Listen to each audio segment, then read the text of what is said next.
નમસ્તે વિદ્યાર્થી મિત્રો, આપણે ધોરણ 10ના વિજ્ઞાન વિષયમાં પ્રકરણ 16 નૈસર્ગિક સ્ત્રોતોનું ટકાઉ પ્રબંધનના છઠ્ઠા તાસમાં આપ સૌ વિદ્યાર્થી મિત્રોનું હાર્દિક સ્વાગત છે. વિદ્યાર્થી મિત્રો, આપણે ઘણા 2-3 તાસથી જંગલો વિશે અને જંગલોના વ્યવસ્થાપન વિશે વાત કરી રહ્યા છીએ.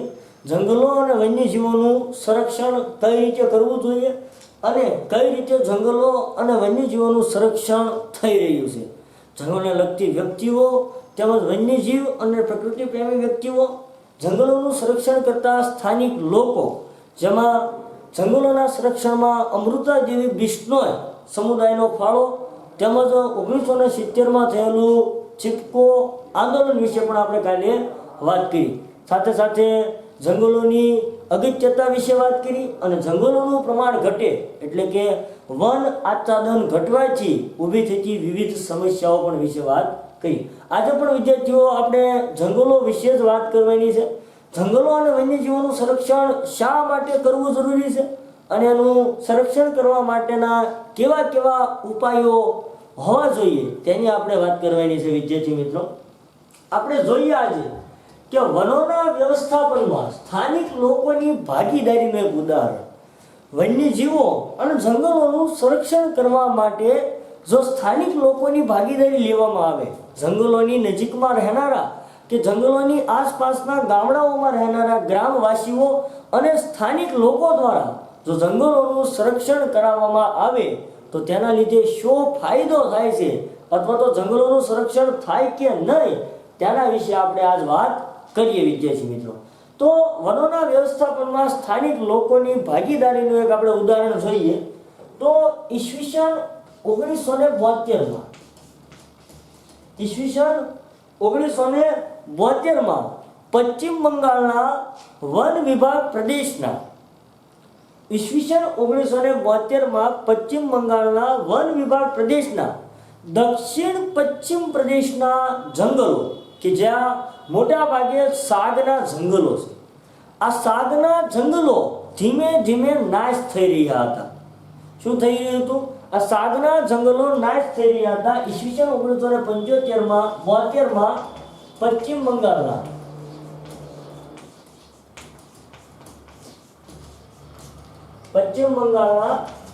દક્ષિણ પશ્ચિમ વિસ્તારમાં રહેલા સાગના જંગલો. વિદ્યાર્થી મિત્રો, ઈસવીસન 1972માં પશ્ચિમ બંગાળના વન વિભાગ પ્રદેશના દક્ષિણ પશ્ચિમ વિસ્તારમાં રહેલા સાગના જંગલો મોટા ભાગે નાશ થઈ રહ્યા હતા. સરકારી વન વિભાગ દ્વારા તેઓનું સંરક્ષણ અને તેમને યોગ્ય વિકાસ કરાવવા માટે ઘણી બધી યોજનાઓ અમલમાં મૂકવામાં આવી, પણ પ્રત્યેક યોજનાઓ નિષ્ફળ રહી તે સમયે. એનું મુખ્ય કારણ શું તો કે ત્યાંના સ્થાનિક ગ્રામવાસીઓની પરંપરાગત દેખરેખ અને વિવિધ યોજનાઓ દ્વારા થતી પોલીસની કાર્યવાહીના લીધે આ સ્થાનિક દેખરેખ અને પોલીસની કાર્યવાહીમાં ગામવાસીઓ અને પ્રશાસનો વચ્ચે અંતર વધતું ગયું. એટલે કે સરકારી વન વિભાગના કર્મચારીઓ અને ત્યાંના સ્થાનિક લોકો અથવા તો ગામવાસીઓ જે છે તેમની વચ્ચે લડાઈ ઝઘડાઓ ચાલુ થઈ ગયા. આ જંગલોને લઈને ત્યાંના સ્થાનિક લોકો અને સરકારી વન વિભાગના કર્મચારીઓ વચ્ચે લડાઈ ઝઘડાઓ ચાલુ થઈ ગયા અને આ ઝઘડાએ એવું વિકરાળ સ્વરૂપ ધારણ કર્યું કે આ ઝઘડો હિંસાનું સ્વરૂપ ધારણ કરી બેઠો. વિદ્યાર્થી મિત્રો, જંગલોના સંરક્ષણ માટે ઘણી બધી યોજનાઓ અમલમાં મૂકવામાં આવી. દરેક યોજનાઓ નિષ્ફળ ગઈ. પરંપરાગત દેખરેખ અને પોલીસની કાર્યવાહીથી પ્રશાસન અને લોકો વચ્ચેનું અંતર વધતું ગયું. સરકારી વન વિભાગના કર્મચારીઓ અને સ્થાનિક લોકો વચ્ચે ઘર્ષણ ઊભું થયું, ઝઘડા ઊભા થયા અને આ ઝઘડો જે છે એ હિંસામાં ફરી વળ્યો. ત્યારે તે સમયે પશ્ચિમ બંગાળના જંગલ વિસ્તારના એક સરકારી વન વિભાગના અધિકારી, તે સમયના સરકારી વન વિભાગના એક અધિકારી, જે અધિકારીનું નામ છે A.K. બેનર્જી. આ સરકારી અધિકારીએ એવો ટૂચકો બહાર કાઢ્યો કે જેના લીધે જંગલોનું સારી રીતે સંરક્ષણ થઈ શકે. તે સમયે પશ્ચિમ બંગાળના મિદનાપુર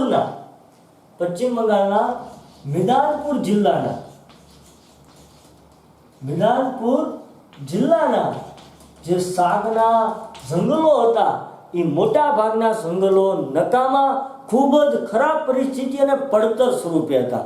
મિદનાપુર જિલ્લાના જંગલો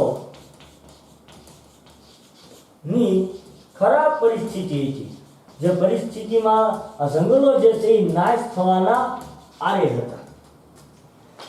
કે ભાઈ પશ્ચિમ બંગાળના મિદનાપુર જિલ્લાના જંગલો નાશ થવાના આરે હતા. ખૂબ જ વિકરાળ પરિસ્થિતિ હતી, ખૂબ જ ખરાબ પરિસ્થિતિ હતી જંગલોની. તો એ જંગલોની જાળવણી માટે આ એકે બેનર્જીએ ગામવાસીઓ અને સ્થાનિક લોકોની જાળવણીમાં ગામવાસીઓ અને સ્થાનિક લોકોનો સમાવેશ કર્યો. શું કર્યું? આ એકે બેનર્જીએ જંગલોના સંરક્ષણ અને વ્યવસ્થાપન માટે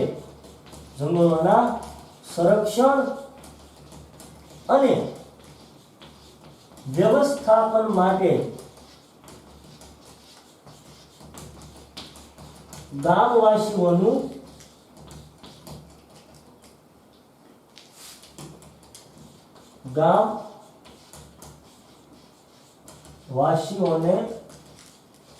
સમાવેશ કર્યા.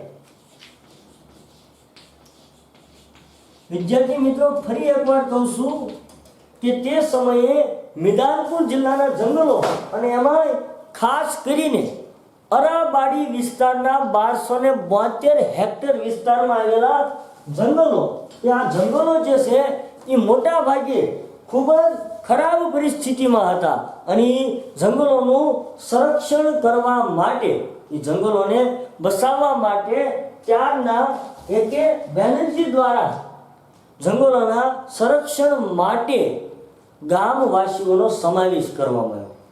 ફરી એકવાર કહું છું વિદ્યાર્થી મિત્રો કે પશ્ચિમ બંગાળના મિદનાપુર જિલ્લાના અરાબારી વિસ્તાર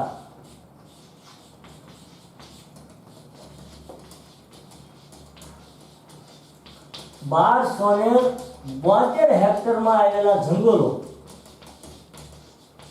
જે મોટા ભાગે ખૂબ જ ખરાબ પરિસ્થિતિમાં હતા. તો આ ખરાબ પરિસ્થિતિમાં જંગલોનું સંરક્ષણ કરવા માટે સરકારી અધિકારી એકે બેનર્જીએ આ જંગલોના સંરક્ષણ અને વ્યવસ્થાપન માટે ગામવાસીઓનો સમાવેશ કર્યો.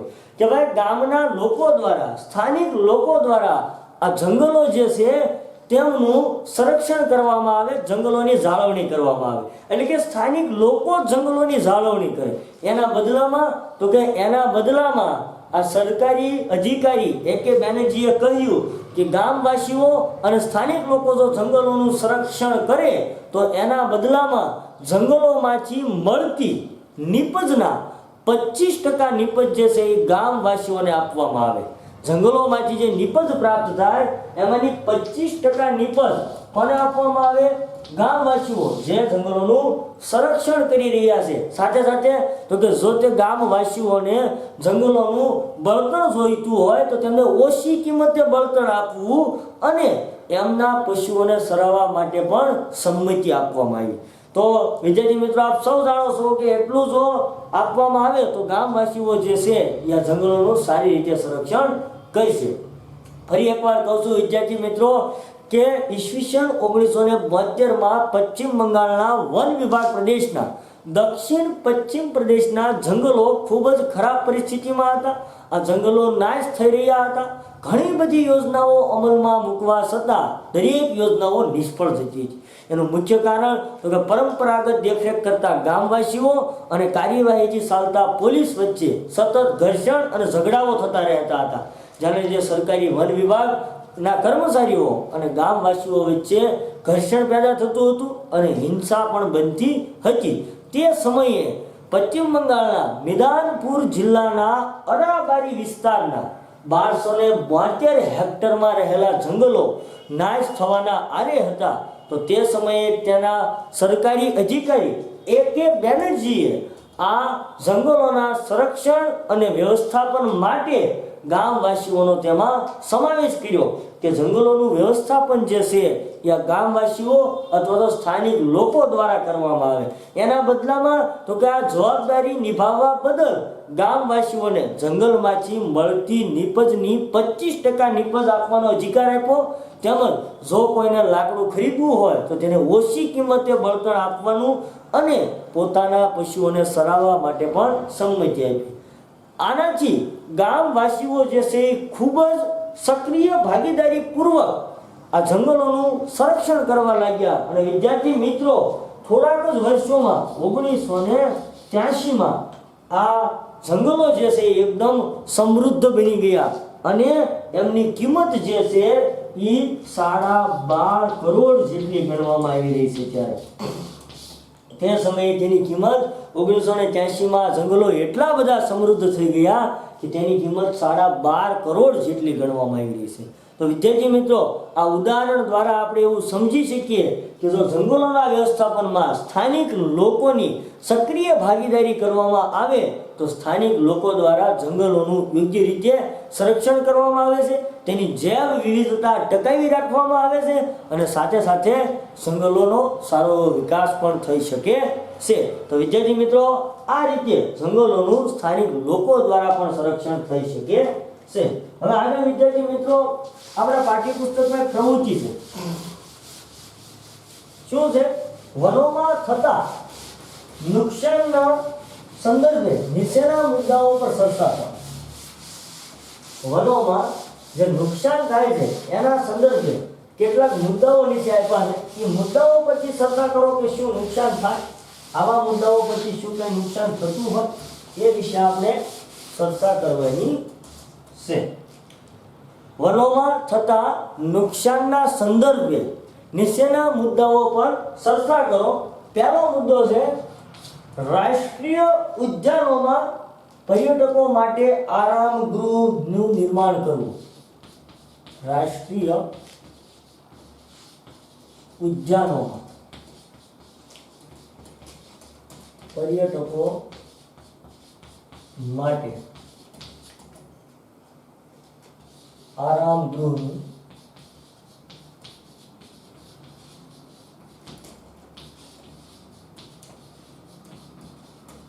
નિર્માણ કરવું. વિદ્યાર્થી મિત્રો, આપણે આ મુદ્દાઓ પરથી વનોમાં થતા નુકસાન વિશે ચર્ચા કરવાની છે કે જો રાષ્ટ્રીય ઉદ્યાનોમાં ફરવા આવતા પર્યટકો માટે આરામ ગૃહનું નિર્માણ કરીએ તો શું થાય? તો કે વિદ્યાર્થી મિત્રો, રાષ્ટ્રીય ઉદ્યાનોમાં જો પર્યટકો માટે આરામ ગૃહ બનાવવામાં આવે તો જંગલો અને પર્યાવરણને નુકસાન કરવાની વિવિધ પ્રવૃત્તિઓનું તે કેન્દ્ર બની જાય છે. જો રાષ્ટ્રીય ઉદ્યાનોમાં ફરવા આવતા વિવિધ પ્રવાસીઓ માટે, પર્યટકો માટે જો આરામ ગૃહ બનાવવામાં આવે તો તે પર્યાવરણનું નુકસાન કરવા માટેની વિવિધ પ્રવૃત્તિઓનું કેન્દ્ર બની જાય છે. સાથે સાથે આ પ્રવાસીઓ જ્યારે ત્યાં રોકાય છે તો તે સમયે ઘણું બધું પ્રદૂષણ પણ કરે છે, જેના લીધે પર્યાવરણીય પ્રદૂષણ થાય છે તેમજ જંગલોને પણ ઘણું બધું નુકસાન થઈ શકે છે. આપણે આ મુદ્દા પર ચર્ચા કરીએ કે ભાઈ રાષ્ટ્રીય ઉદ્યાનોમાં પર્યટકો માટે આરામ ગૃહનું નિર્માણ કર્યું હોય તો શું થાય? તો કે રાષ્ટ્રીય ઉદ્યાનોમાં પર્યટકો માટે આરામ ગૃહ બનાવતા એ પર્યાવરણીય અને જંગલોને નુકસાન કરતા વિવિધ પ્રવૃત્તિઓનું કેન્દ્ર બની જાય છે. પર્યટકો સાથે સાથે ત્યાં રોકાય તો ઘણું બધું પ્રદૂષણ કરે છે અને આ રીતે પર્યાવરણીય નુકસાન પણ થાય છે અને પર્યાવરણીય જે સંતુલિતતા છે એ જળવાતી નથી. પર્યાવરણનું જે સંતુલન છે એ ખોરવાઈ જાય છે, એવું બને. વિદ્યાર્થી મિત્રો, બીજા મુદ્દા પર આપણે ચર્ચા કરીએ કે ભાઈ રાષ્ટ્રીય ઉદ્યાનોમાં પાલતુ પશુઓને સરાવીએ તો શું થાય? કોઈ રાષ્ટ્રીય ઉદ્યાનો હોય તો પાલતુ પશુઓને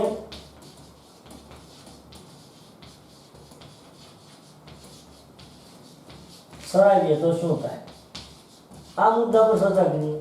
કોઈ પણ રાષ્ટ્રીય ઉદ્યાનોમાં આપણા પાલતુ પશુઓને આપણે સરાવીએ તો કે ભાઈ રાષ્ટ્રીય ઉદ્યાનોમાં પાલતુ પશુઓને સરાવવામાં આવે તો જો આ પાલતુ પશુઓની સરાઈ પર કોઈ ધ્યાન ન આપવામાં આવે અને પાલતુ પશુઓ જો અનિયંત્રિત સરાઈ કરતા હોય તો તેના લીધે રાષ્ટ્રીય ઉદ્યાનોમાં રહેલા તૃણાહારી પ્રાણીઓને પૂરતો આહાર મળતો નથી, કારણ કે તૃણાહારી પ્રાણીઓને જે પૂરતો ઘાસચારો જોઈએ છે તે મળતો નથી. શું કામ? તો કે આ પાલતુ પશુઓ ઘાસચારો સરી જાય છે, જેના લીધે શું થાય છે તો કે પર્યાવરણ એટલે કે તે રાષ્ટ્રીય ઉદ્યાનમાં રહેલા નિવસન તંત્રની આહાર શૃંખલામાં વિક્ષેપ સર્જાય છે. કારણ કે તૃણાહારી પ્રાણીઓને પૂરતો ખોરાક ન મળતો હોવાના લીધે રાષ્ટ્રીય ઉદ્યાનમાં તૃણાહારી પ્રાણીઓની સંખ્યા ઘટતી જાય છે, જેના લીધે તેનાથી ઉપલા પોષક સ્તરમાં રહેલા જે સજીવો છે એ સજીવોને પણ પૂરતો આહાર મળે નહીં. એટલા માટે આ રાષ્ટ્રીય ઉદ્યાનમાં રહેલા નિવસન તંત્રની આહાર શૃંખલામાં મોટો વિક્ષેપ પેદા થાય છે. એટલા માટે આ મુદ્દા પર જો આપણે ચર્ચા કરીએ કે રાષ્ટ્રીય ઉદ્યાનોમાં જો પાલતુ પશુઓને ચરાવવામાં આવે તો કે રાષ્ટ્રીય ઉદ્યાનોમાં પાલતુ પશુઓને ચરાવવામાં આવે તો રાષ્ટ્રીય ઉદ્યાનોમાં પાલતુ પશુઓના અનિયંત્રિત ચરાઈથી રાષ્ટ્રીય ઉદ્યાનમાં રહેલા સ્થાયી તૃણાહારી પ્રાણીઓને ઓછો ખોરાક મળે છે, અથવા તો પૂરતી માત્રામાં ખોરાક ન મળતો હોવાના લીધે આ તૃણાહારી પ્રાણીઓની સંખ્યા ઘટતી જાય છે, જેના લીધે તેનો આહાર તરીકે ઉપયોગ કરતા આ તૃણાહારી પ્રાણીઓનો આહાર તરીકે ઉપયોગ કરતા ઉપલા પોષક સ્તરના જે સજીવો છે એને પણ ખોરાકમાં તકલીફ પડે છે, જેથી રાષ્ટ્રીય ઉદ્યાનના પોષક સ્તરની આહાર શૃંખલામાં મોટો વિક્ષેપ સર્જાય છે. ત્રીજું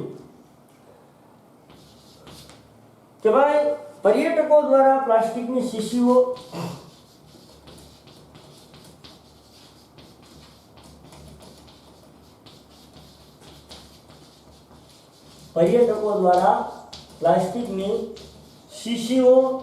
થેલીઓ અને અન્ય કચરાને રાષ્ટ્રીય ઉદ્યાનોમાં ફેંકવો. પ્લાસ્ટિકની શીશીઓ, થેલીઓ અને અન્ય કચરાને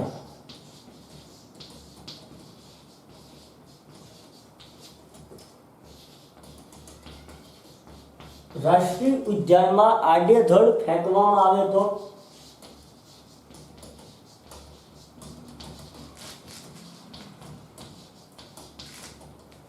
કે ભાઈ પર્યટકો દ્વારા પ્લાસ્ટિકની શીશીઓ, થેલીઓ અને અન્ય કચરો રાષ્ટ્રીય ઉદ્યાનોમાં ફેંકવામાં આવે તો કે જો રાષ્ટ્રીય ઉદ્યાનોમાં પ્લાસ્ટિક જેવો કચરો ફેંકવામાં આવે તો આવા જૈવ અવિઘટનીય પદાર્થો જે છે એનું પ્રમાણ રાષ્ટ્રીય ઉદ્યાનોમાં વધતું જાય છે. આ પ્લાસ્ટિક જેવા જૈવ અવિઘટનીય પદાર્થોનું વિઘટકો દ્વારા વિઘટન પણ થતું નથી, જેથી દિવસે ને દિવસે રાષ્ટ્રીય ઉદ્યાનોમાં આવા જૈવ અવિઘટનીય પદાર્થોનો જથ્થો વધતો જાય છે અને આ જૈવ અવિઘટનીય પદાર્થો વિઘટકો અને અન્ય સજીવો માટે ગંભીર નુકસાનકારક છે. એટલા માટે બને ત્યાં સુધી પર્યટકો દ્વારા પ્લાસ્ટિક અથવા તો અન્ય કચરો જે છે એ રાષ્ટ્રીય ઉદ્યાનોમાં આમ તેમ ગમે ત્યાં ફેંકવા જેવો જોઈએ નહીં. ફરી એકવાર કહું છું વિદ્યાર્થી મિત્રો કે રાષ્ટ્રીય ઉદ્યાનોમાં પર્યટકો દ્વારા પ્લાસ્ટિક જેવો જૈવ અવિઘટનીય કચરો જો ફેંકવામાં આવે તો આ જૈવ અવિઘટનીય કચરાઓનું વિઘટકો દ્વારા વિઘટન થતું નથી અને સમય જતાં આ જૈવ અવિઘટનીય કચરાનો મોટો રાષ્ટ્રીય ઉદ્યાનમાં ઢગલો બની જાય છે, જેના લીધે તેનું વિઘટન પણ થતું ન હોવાના લીધે તે વિઘટકો અને અન્ય સજીવો માટે ગંભીર નુકસાન કરતા હોય છે. તો વિદ્યાર્થી મિત્રો આપણે પ્રવૃત્તિ પરથી આ ત્રણેય મુદ્દાઓ પર ચર્ચા કરી કે રાષ્ટ્રીય ઉદ્યાનમાં પર્યટકો માટે આળંગણોનું નિર્માણ કરવું તો શું થાય, રાષ્ટ્રીય ઉદ્યાનોમાં પાલતુ પશુઓને ચરાવીએ તો શું થાય અને પર્યટકો દ્વારા રાષ્ટ્રીય ઉદ્યાનમાં પ્લાસ્ટિકની શીશીઓ, થેલીઓ અને અન્ય કચરો ફેંકવામાં આવે તો શું થાય તે મુદ્દાઓ પર પણ આપણે ચર્ચા કરી વિદ્યાર્થી મિત્રો. હવે વિદ્યાર્થી મિત્રો આપણે આપણા પાઠ્યપુસ્તકના પ્રશ્નો ખૂબ જ આઈએમપી અને ખૂબ જ જરૂરી એવા પ્રશ્નો આપણે છે જેની લગભગ ચર્ચા આપણે કાલે પણ કરી શકીએ છીએ, એવા જ પ્રશ્નોના જવાબ આવતા હોય એવા બીજા અન્ય પ્રશ્નો આપણે જોઈએ વિદ્યાર્થી મિત્રો. કાલે ચર્ચા કરી એવી જ રીતનું કંઈક છે, થોડાક અલગ અંદાજમાં છે. આપણા પાઠ્યપુસ્તકનો પહેલો પ્રશ્ન છે, આપણે જંગલો અને વન્યજીવોનું સંરક્ષણ શા માટે કરવું જોઈએ? આપણે જંગલો અને વનોનું સંરક્ષણ શા માટે કરવું જોઈએ? આપણા પાઠ્યપુસ્તકનો પહેલો પ્રશ્ન છે, આપણે જંગલો અને વન્યજીવોનું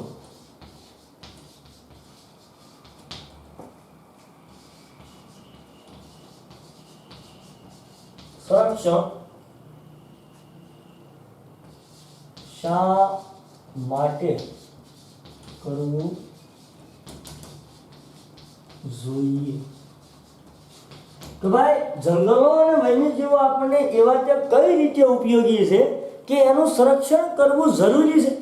કાલે પણ વિદ્યાર્થી મિત્રો મેં કીધું એમ આપણે વાત કરી જ હતી, પણ આજે પણ આપણે એના વિશે વાત કરીએ કે ભાઈ જંગલો અને વન્યજીવો બંનેનું સંરક્ષણ કરવું શા માટે જરૂરી છે.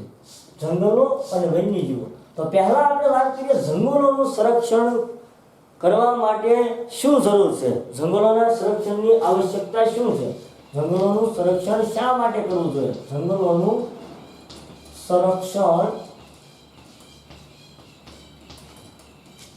કરવા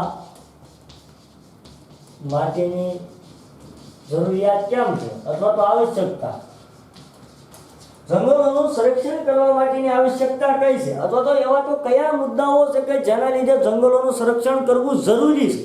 વિદ્યાર્થી મિત્રો, આપણે સૌ જાણીએ છીએ જંગલોમાંથી આપણને ઘણી બધી પેદાશો અને ઘણી બધી રીતે જંગલો આપણને ઉપયોગી બને છે. જંગલો એમ કહેવાય છે કે આ કુદરતના લીલા ફેફસા છે કે જેના લીધે જંગલોનું સંરક્ષણ કરવું ખૂબ જ જરૂરી છે. કઈ રીતે? તો કે જંગલોનું સંરક્ષણ કરવા માટેની જરૂરિયાત કેમ ઊભી થઈ? તો કે પહેલું, વિવિધ ઉદ્યોગોમાં કાચો માલ અને પદાર્થો મેળવવા માટે જંગલો ઉપયોગી છે, એટલા માટે તેનું સંરક્ષણ કરવું જરૂરી છે. વિવિધ ઉદ્યોગોમાં કાચો માલ અથવા તો જરૂરી પદાર્થો મેળવવા માટે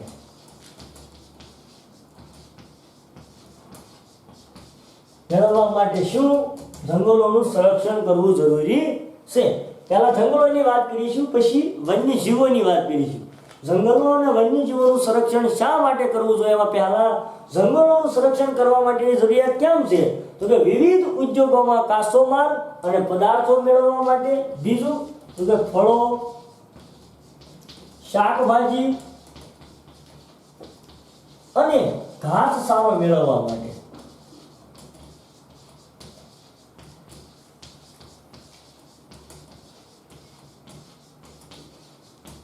ત્રીજું, તો ગુંદરમાંથી મળતી વિવિધ ચીજ વસ્તુઓ જેમ કે મધ, ગુંદર, લાખ, રબર, લાકડું, બળતણ વગેરે મેળવવા માટે. પછી તો કે જંગલો વરસાદ લાવવા માટે પણ ઉપયોગી છે. તો કે વરસાદ લાવવા માટે તેમજ ભૂમિનું ધોવાણ અટકાવવા માટે પણ જંગલો જરૂરી છે. ભૂમિનું ધોવાણ અટકાવવા માટે.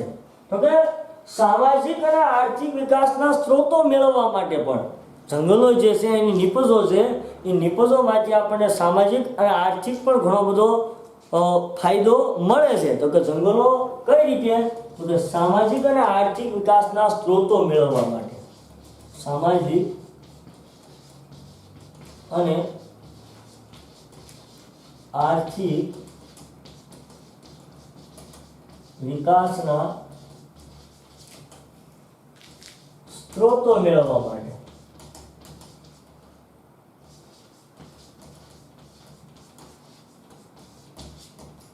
આગળ વિદ્યાર્થી મિત્રો ખૂબ જ જરૂરી વૈશ્વિક લેવલે વાત કરીએ તો વાતાવરણમાં કાર્બન ડાયોક્સાઇડ અને ઓક્સિજન વાયુનું સંતુલન કરવા માટે જંગલો જરૂરી છે. કારણ કે દરેક સજીવ પોતાના શ્વસનમાંથી કાર્બન ડાયોક્સાઇડ વાયુ બહાર કાઢે ઉચ્છ્વાસમાં, અને વાતાવરણમાં કાર્બન ડાયોક્સાઇડનું પ્રમાણ જો વધી જાય તો જંગલો પોતાની પ્રકાશ સંશ્લેષણની ક્રિયા દ્વારા એ કાર્બન ડાયોક્સાઇડ વાયુનું શોષણ કરી વાતાવરણમાં ઓક્સિજન વાયુ મુક્ત કરે છે. તો વાતાવરણમાં કાર્બન ડાયોક્સાઇડ અને ઓક્સિજન વાયુનું સંતુલન જાળવી રાખવા માટે અને સાથે સાથે વિશ્વનું સરેરાશ તાપમાન જાળવી રાખવા માટે જંગલોનું સંરક્ષણ કરવાની જરૂર છે. કે ભાઈ વાતાવરણમાં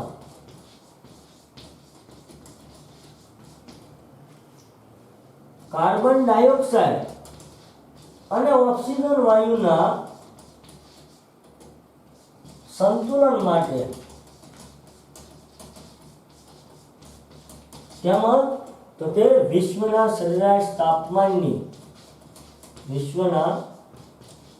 સરેરાશ તાપમાનને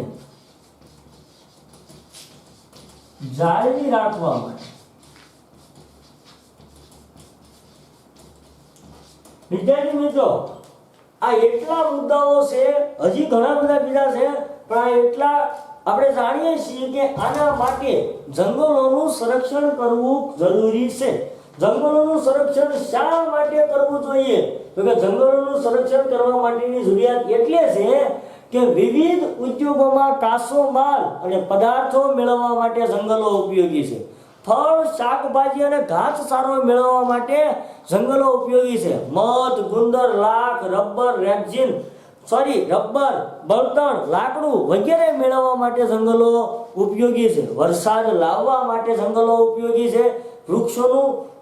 ભૂમિની ધોવાણ અટકાવવા માટે પણ જંગલો ઉપયોગી છે. સાથે સાથે આગળ વાત કરું તો સામાજિક અને આર્થિક વિકાસ માટે પણ જંગલોની જરૂરિયાત છે. અને વિશ્વના વાતાવરણમાં રહેલા કાર્બન ડાયોક્સાઇડ અને ઓક્સિજન વાયુનું સંતુલન કરવા માટે જંગલોનું સંરક્ષણ કરવું જરૂરી છે. અને છેલ્લે વિશ્વના સરેરાશ તાપમાનને જાળવી રાખવા માટે જંગલોનું સંરક્ષણ કરવું ખૂબ જ જરૂરી છે. વિદ્યાર્થી મિત્રો, હવે આ તો વાત છે જંગલોના સંરક્ષણ કરવા માટેની જરૂરિયાત. હવે આપણે વાત કરીશું વન્યજીવોના સંરક્ષણ કરવા માટેની જરૂરિયાત શા માટે છે. તો ભાઈ જંગલોનું સંરક્ષણ કરવું જરૂરી છે, તો વન્યજીવોનું સંરક્ષણ કઈ રીતે આપણે કરી શકીએ?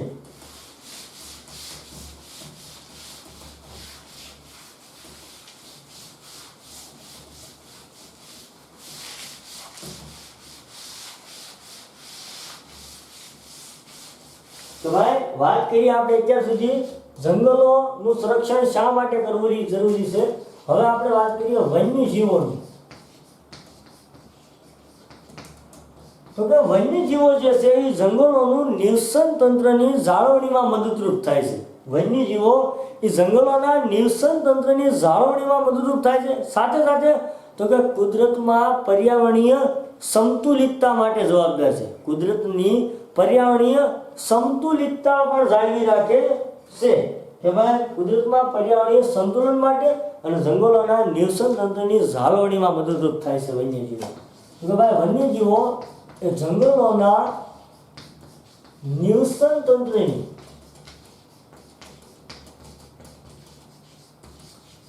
જાળવણીમાં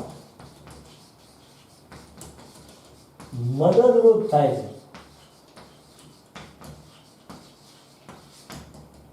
સાથે સાથે કુદરતના પર્યાવરણીય સંતુલન જાળવી રાખવા માટે વન્યજીવોનું સંરક્ષણ કરવું જરૂરી છે. સાથે સાથે જંગલોમાં બીજ વિકિરણ દ્વારા જુદા સ્થળોએ વનસ્પતિઓની વૃદ્ધિ અને વિકાસની અનુકૂળતા વન્યજીવો પૂરી પાડે છે. વિદ્યાર્થી મિત્રો, કઈ રીતે હું વાત કરું કે ભાઈ જંગલોમાં બીજ વિકિરણ. વિદ્યાર્થી મિત્રો, બીજ વિકિરણ એટલે શું ખબર? બીજનો ફેલાવો. બીજ વિકિરણ દ્વારા જુદા સ્થળોએ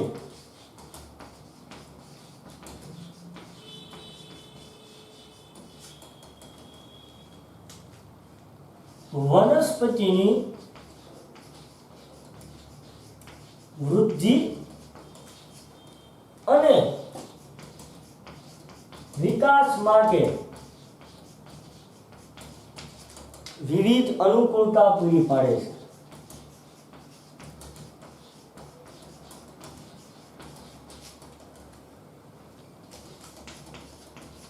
એટલે કે જંગલોને જાળવી રાખવા માટે પણ વન્યજીવો જરૂરી છે. જંગલોને જાળવણીમાં મદદરૂપ થાય છે. સમજાવું વિદ્યાર્થી મિત્રો કે ભાઈ જંગલોમાં બીજ વિકિરણ દ્વારા જુદા જુદા સ્થળોએ વનસ્પતિની વૃદ્ધિ અને વિકાસ માટે અનુકૂળતા પૂરી પાડે છે. એટલે કે જંગલોની જાળવણીમાં પણ વન્યજીવો મદદરૂપ થાય છે. વિદ્યાર્થી મિત્રો આપણે સૌ જાણીએ છીએ કે જંગલમાં વિવિધ વનસ્પતિઓ અને વિવિધ વિસ્તારોમાં હોય છે. કોઈ એક વિસ્તારમાં એક જ વનસ્પતિ એવું ન બને. એક વનસ્પતિ એક વિસ્તારમાં પણ જોવા મળે, એ વનસ્પતિ જંગલના કોઈ બીજા વિસ્તારમાં પણ જોવા મળે. એનું શું કારણ છે? તો કે જંગલમાં આ જે વનસ્પતિઓ ઉગી નીકળે છે. અને વિદ્યાર્થી મિત્રો આપણે કોઈના જઈએ છીએ જંગલોમાં રહેલી વનસ્પતિઓના રોપા લઈ આપણે જંગલોમાં વનસ્પતિઓ ઉગાડવા માટે જઈએ છીએ ને? તો આ વનસ્પતિઓ કઈ રીતે ઉગી નીકળે છે? તો કે કોઈ વનસ્પતિના જે બીજ છે એ બીજનો વિવિધ જગ્યાએ ફેલાવો થાય છે. કોઈ જંગલના એક વિસ્તારમાં રહેલા કોઈ વનસ્પતિઓ છે, એ વનસ્પતિઓના જે બીજ છે એ બીજનો ફેલાવો જંગલોના વિવિધ સ્થળોએ થતો હોય છે. કઈ રીતે? તો કે બીજનો ફેલાવો પાણી દ્વારા પણ થાય છે, વરસાદના બીજનો ફેલાવો હવા દ્વારા પણ થાય છે, અને એ બીજનો ફેલાવો આ વન્યજીવો કેટલાય પ્રાણીઓ અને પક્ષીઓ દ્વારા પણ થાય છે. એટલે કે વનસ્પતિના બીજ જે છે એ જંગલના એક સ્થળેથી બીજા સ્થળે પહોંચે અને તેની ત્યાં વૃદ્ધિ અને વિકાસ થાય. એ બીજને એક સ્થળેથી બીજા સ્થળે પહોંચાડવા માટે, તેના ફેલાવવા માટે વન્યજીવો ખૂબ જ જરૂરી છે. જેના લીધે જંગલની તમામ વનસ્પતિઓને ટકી રહેવું અને તેમની વૃદ્ધિ અને વિકાસ થતો રહે છે. એનું મુખ્ય કારણ છે જંગલોમાં રહેલી વનસ્પતિઓનું આ બીજ વિકિરણ, એટલે કે બીજનો ફેલાવો જે એક સ્થળેથી બીજા સ્થળે થાય છે, અને સાથે સાથે એ બીજના ફેલાવા સાથે એની વૃદ્ધિ અને વનસ્પતિનો વિકાસ પણ થાય છે. તો એ માટે સંપૂર્ણ જવાબદાર, હા મેં કીધું એમ પાણી દ્વારા પણ બીજનો ફેલાવો થાય, હવા દ્વારા પણ બીજનો ફેલાવો થાય, પવન દ્વારા પણ થાય, પણ સાથે સાથે આ વન્યજીવો દ્વારા પણ ઘણા બધા બીજનો ફેલાવો થાય છે. અને વિવિધ વનસ્પતિઓ જંગલોમાં ઉગી નીકળે છે, જેથી જંગલોની જાળવણીમાં પણ વન્યજીવો ઉપયોગી છે. તો એટલા માટે વન્યજીવોનું પણ સંરક્ષણ કરવું જરૂરી છે. આગળ વિદ્યાર્થી મિત્રો ત્રીજો મુદ્દો કે પોષક સ્તરમાં ઉર્જાના વહનને જાળવી રાખવામાં મદદરૂપ થાય છે. નિવસન તંત્રના જે વિવિધ આહાર મેળવવા માટેના જે પોષક સ્તર છે, એ પોષક સ્તરમાં જે ઉર્જાનું વહન છે, એ ઉર્જાના વહનને જાળવી રાખવામાં પણ વન્યજીવો મદદરૂપ થાય છે. કે ભાઈ ઉત્પાદકો પાસેથી ઉર્જા કોણ મેળવે? તો કે તૃણાહારી પ્રાણીઓ, તૃણાહારી પ્રાણીઓમાંથી માંસાહારી, માંસાહારીમાંથી ઉચ્ચ માંસાહારી પ્રકારના. તો એ રીતે જે ઉર્જાનું વહન છે, એ ઉર્જાનું વહન જાળવી રાખવા માટે પણ પ્રત્યેક વન્યજીવો એટલે કે પ્રાણીઓ પણ જરૂરી છે. તો કે પોષક સ્તરોમાં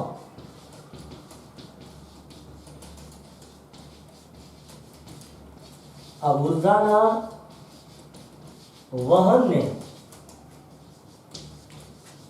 જાળવી રાખવામાં અથવા જાળવી રાખે છે. તેમજ જંગલોની જે વિવિધ પ્રકારના સજીવો અને વનસ્પતિઓ જે જંગલોમાં જોવા મળે છે, તેની જે જૈવ વિવિધતા છે, એ જૈવ વિવિધતામાં પણ વધારો કરે છે. જંગલોની જૈવ વિવિધતામાં વધારો કરે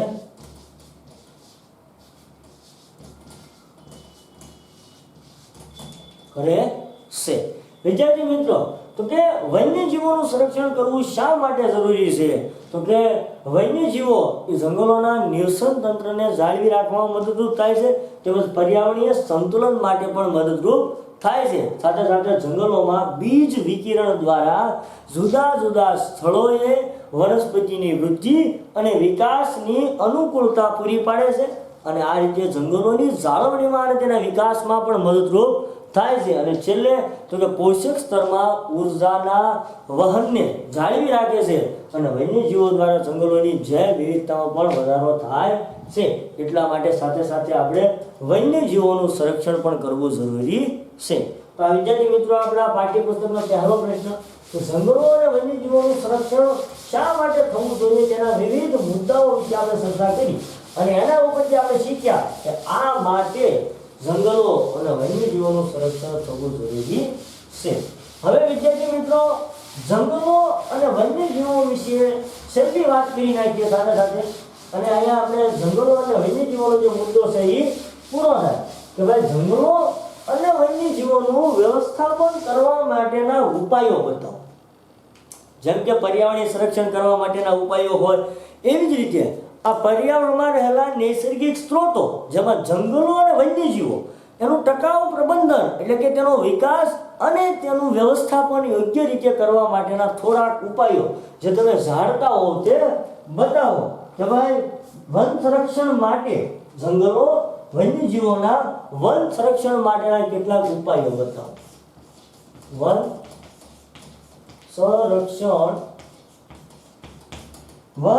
સંરક્ષણ માટેના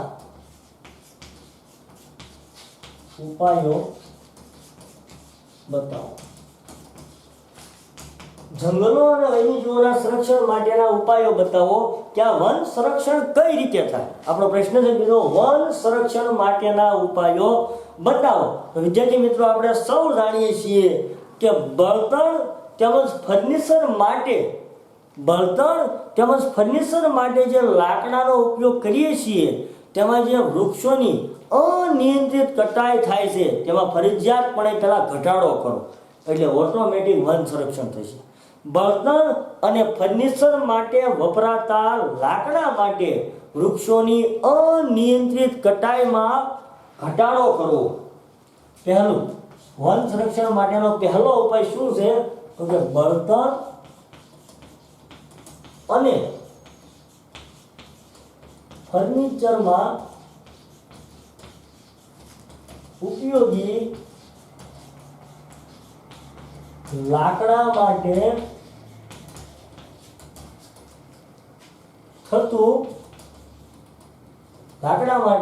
થતી વૃક્ષોની અનિયંત્રિત કટાઈ. અનિયંત્રિત એટલે તો કે કોઈ પણ વ્યવસ્થાપન કર્યા વગર, કોઈ પણ નિયંત્રણ વગર મન ફાવે તેટલા વૃક્ષો કાપવા, થતી વૃક્ષોની અનિયંત્રિત કટાઈમાં ફરજિયાતપણે ઘટાડો કરવો. વિદ્યાર્થી મિત્રો વન સંરક્ષણ માટેનો પહેલો ઉપાય તો કે બળતણ માટે અને ફર્નિચર માટે જે આપણે લાકડું વાપરીએ છીએ અને એ લાકડા માટે જે વૃક્ષોની થતી કટાઈ છે એ અનિયંત્રિત કટાઈમાં આપણે ફરજિયાતપણે ઘટાડો કરવો જોઈશે. એ સિવાય બનશે નહીં. બીજું તો કે વૃક્ષારોપણ કરી વૃક્ષોનો ઉછેર તેમજ તેની દેખરેખ રાખી. હા, વૃક્ષારોપણ કરી આપણે વૃક્ષોનું પ્રમાણ વધારી શકીએ અને વન સંરક્ષણ કરી શકીએ. એટલે વૃક્ષારોપણ કરી વૃક્ષોની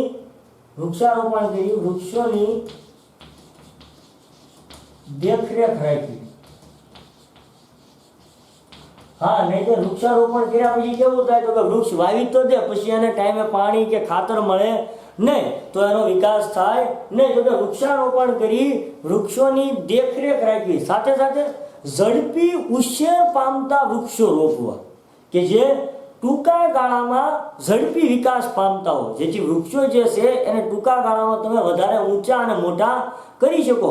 ઝડપી ઉછેર પામતા વૃક્ષો રોપી જંગલોનો વિકાસ કરી શકાય. ઝડપી વિકાસ પામતા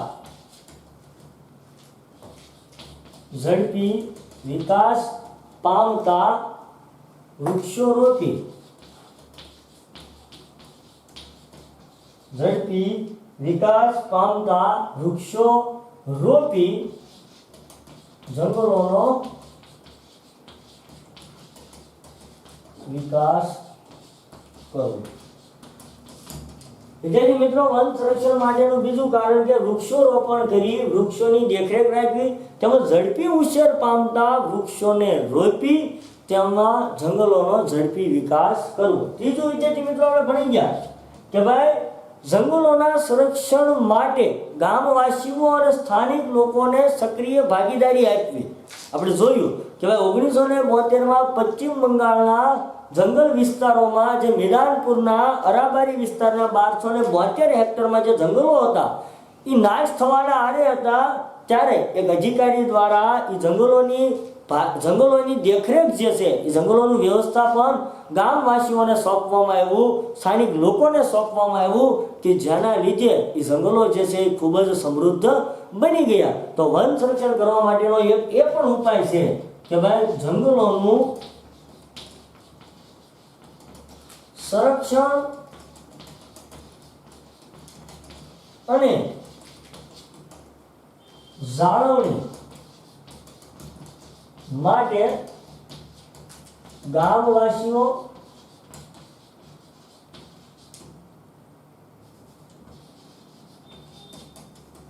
જંગલોનું સંરક્ષણ અને જાળવણી માટે ગામવાસીઓ અને સ્થાનિક લોકોને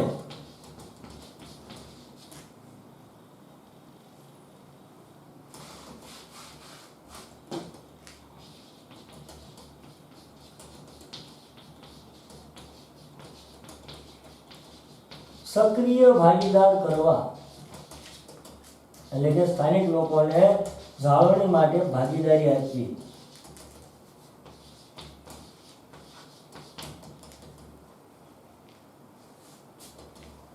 વિદ્યાર્થી મિત્રો, ફરી એકવાર કહું છું, જંગલોના સંરક્ષણ, વ્યવસ્થાપન અને જાળવણી માટે આસપાસના વિસ્તારના ગામવાસીઓ અને સ્થાનિક લોકોને સક્રિય ભાગીદાર કરવા કે જેના લીધે જંગલોનું વ્યવસ્થાપન થાય, તમને પોતાની રોજગારી અને નિપજ પણ મળી રહે। અને છેલ્લે વૈજ્ઞાનિક સંશોધનો, દેખરેખ અને જંગલોની જાળવણી માટે શિક્ષણ દ્વારા પણ જાગૃતતા ફેલાવવી, જે અત્યારે હું ફેલાવી રહ્યો છું કે ભાઈ જંગલોની જાળવણી માટે શિક્ષણ દ્વારા જાગૃતિ ફેલાવી કે જેથી બાળકને ખબર પડે કે જંગલોનું યોગ્ય વ્યવસ્થાપન કઈ રીતે કરવું, જંગલોનું સંરક્ષણ શા માટે કરવું અને જંગલો આપણને કેટલી હદ સુધી ઉપયોગી છે અને જંગલો ન હોય તો શું થાય, તેથી એનું સંરક્ષણ કરવું ખૂબ જ જરૂરી છે। એ માટે બાળકોને પણ વન સંરક્ષણ માટે જાગૃત કરવા જોઈએ કે ભાઈ વૈજ્ઞાનિક સંશોધનો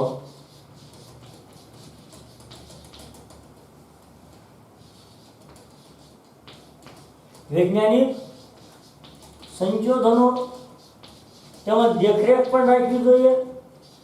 દેખરેખ અને જંગલોની જાળવણી માટે શિક્ષણ દ્વારા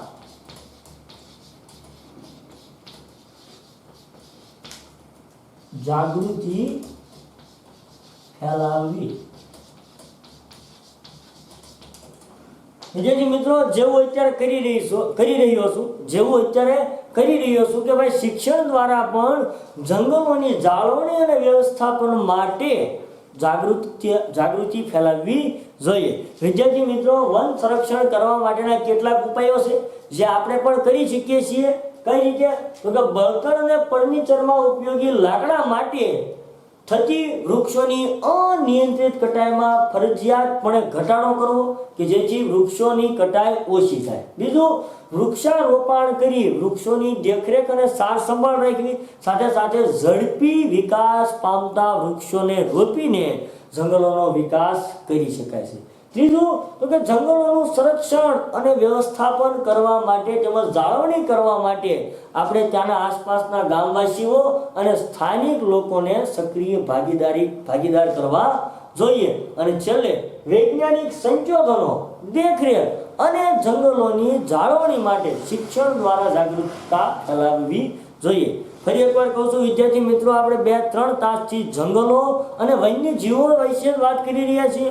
જંગલો આપણને કઈ રીતે ઉપયોગી છે, જંગલોનું સંરક્ષણ શા માટે જરૂરી છે, વન્યજીવોનું સંરક્ષણ શા માટે જરૂરી છે? તો ફરી એકવાર કહું છું વિદ્યાર્થી મિત્રો, આપણાથી બને તેટલી કોશિશ છે આપણે જંગલો અને વન્યજીવોનું સંરક્ષણ કરવું ખૂબ જરૂરી છે, અને આપણે હવે જંગલો અને વન્યજીવોનું સંરક્ષણ પણ કરીશું.